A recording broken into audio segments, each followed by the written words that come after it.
Ito,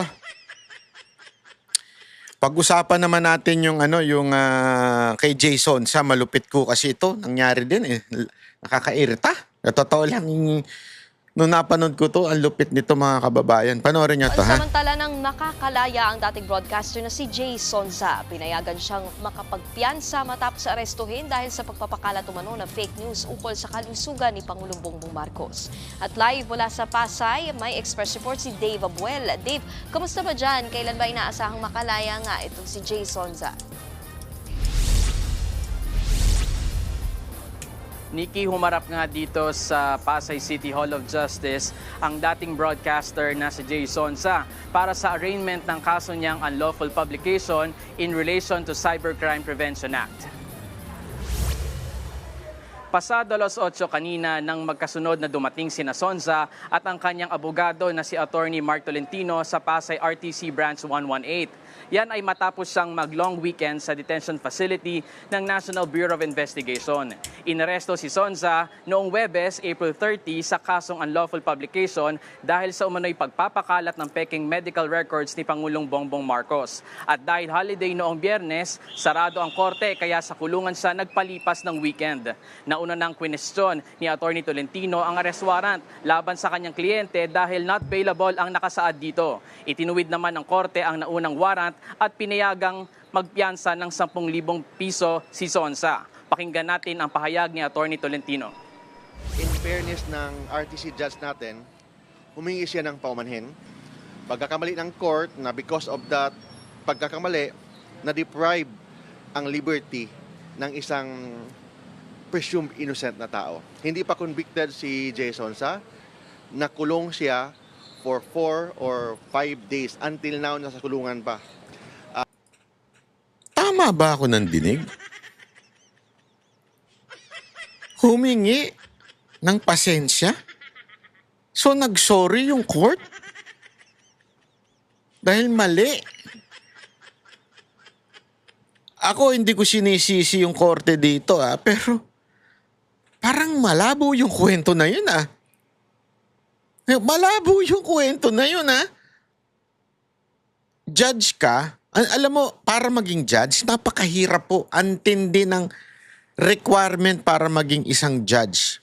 Antinding pinagdaanan yan sa mga kaso. Hindi ilang yan, hindi ko sinasabing ang pag-abogado ka, ordinary ka. Hindi yun na sinasabi ko Pero pag ikaw ay naging judge, abay talagang malupit ka. Diba? Matindi ka talaga.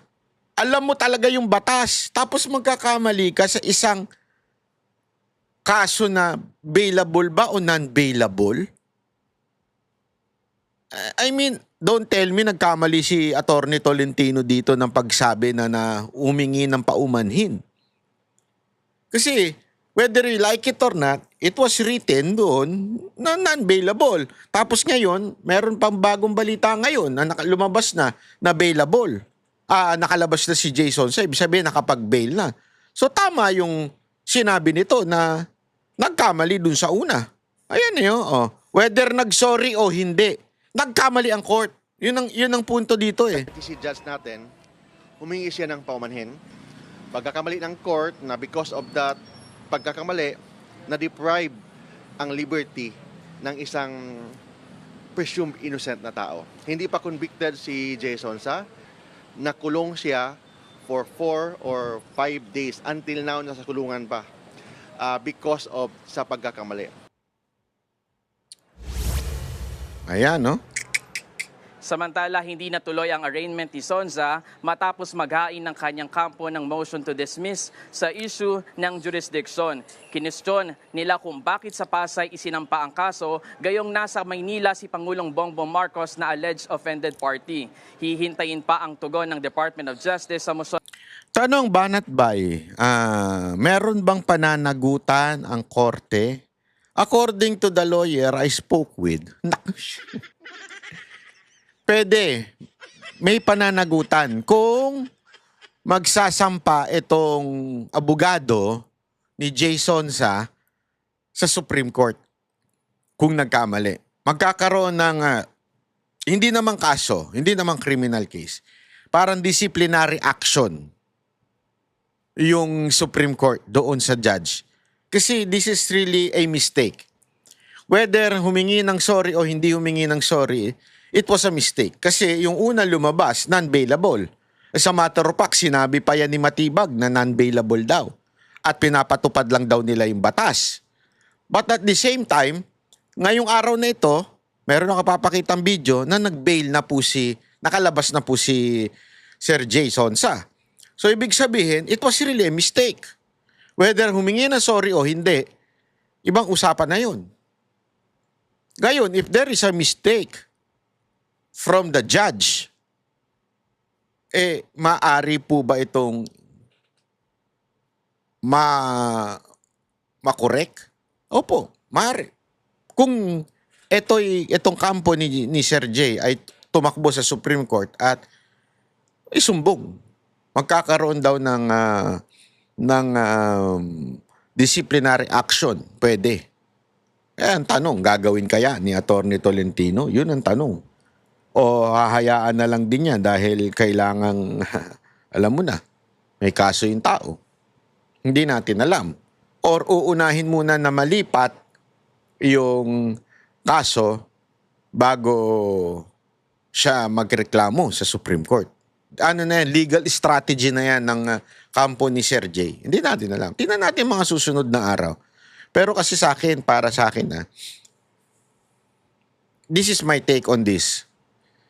Sinadya sa tingin ko. Hindi ko alam kung sinadya ng court o sinadya ni director, whoever, na may gustong ipakulong si Jay Sonsa.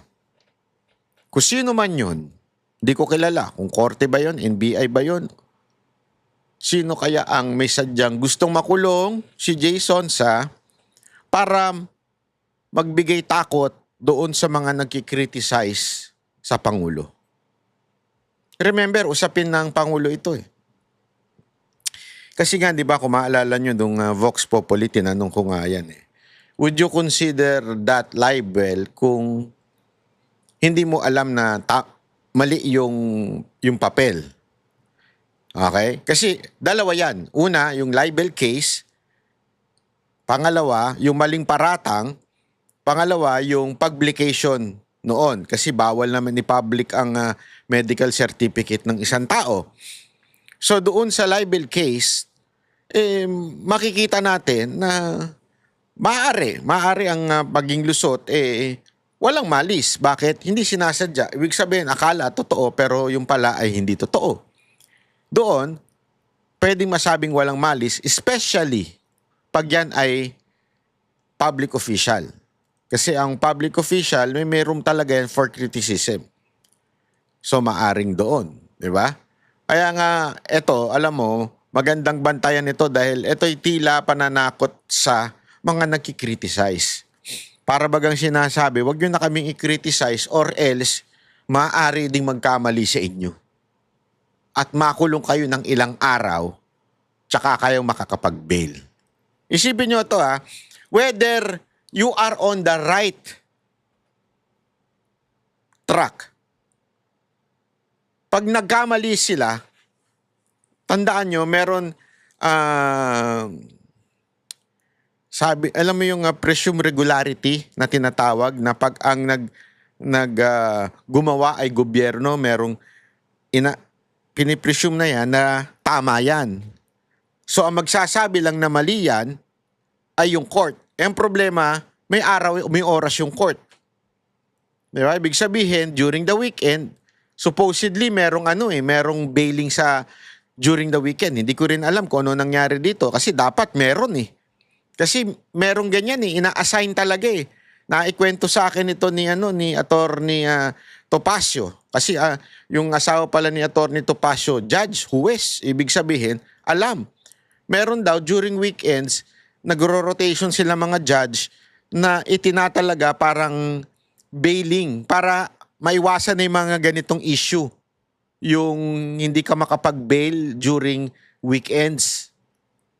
Hindi ko nga alam bakit hindi nakapag-bail itong si Sir Jay. Tatanungin natin niya pag nakausap natin.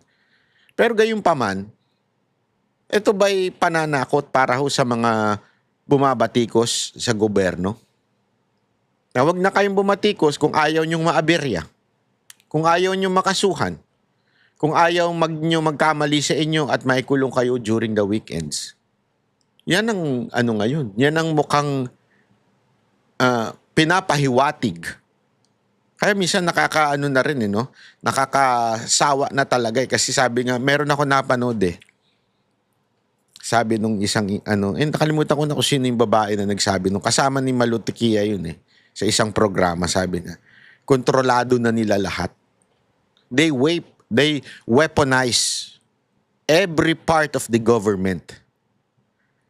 It's like, ito naman, para sa akin, it's like a silent martial law.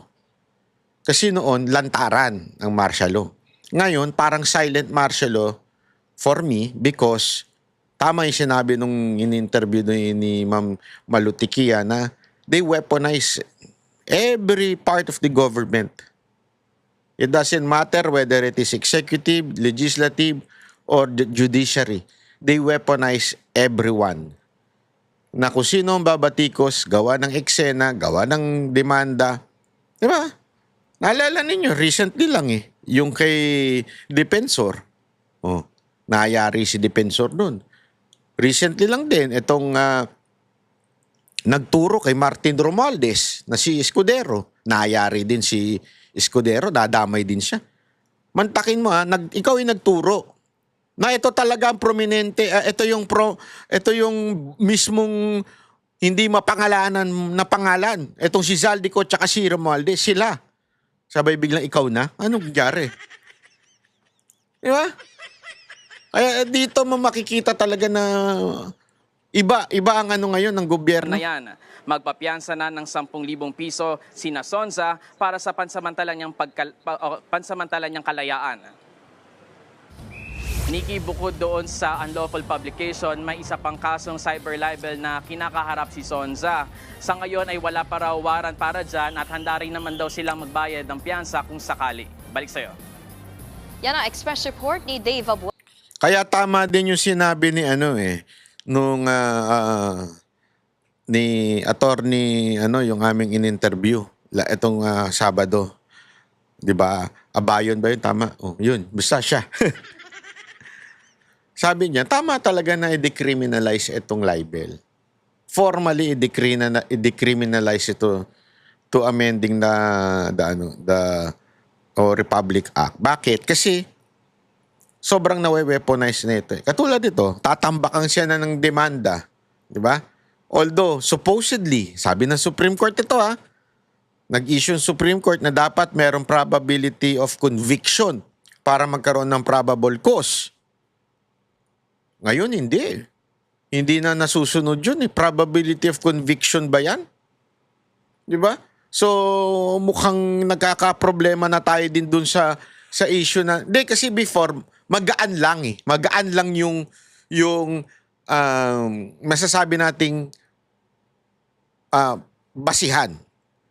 Dati, probable cause lang. Ibig sabihin nun, mukhang merong punto yung demanda mo. Okay, may probable cause yan. Akit na natin sa korte. Ganun lang eh. Ngayon, ang sabi ng Supreme Court, dapat may probability of conviction na. So, dapat, bago iakyat, sabihin ng fiscal, kailangan merong probability. Ibig sabihin, posibleng makonvict. Yung demanda na yon, kasi nga para mabawasan ng trabaho ang huwes. Kailangan, posible ito makonvict. Hindi lang yung may punto siya. Hindi lang ganun. Dapat, tama may posible ito makonvict. Akyat natin sa korte. Pero ganun pa din eh. Bakit? Kasi nga, may criminal liability, ibig sabihin, kailangan mo talaga mag-bail, magbayad, para hindi ka makulong. So, ginagamit kayo nito ng mga government official o mga politiko na binabatikos. Magkakaso na magkakaso para mapagastos yung tao. Alam mo naman, pobre lang ang mga social media personality, hindi naman ganun kayayaman, di ba? Kami ang boses ng masa, hindi natatakot. Katotohanan lang, di kami nalulunod. Walang bahid ng sismis, lahat ay totoo. Kahit sino ka pa, pag mali ka babanatan ka. Walang pinipili kulay, wala kaming kinikilingan. Basta para sa bayan, kami lalaban. Pag tama palapakan, pag mali banatan. Di matitinag, di matatakot, para sa bayan tuloy ang sigaw. Sa harap ng kamera, walang halong takot. Mga baluktot, lahat kayo'y tuwa.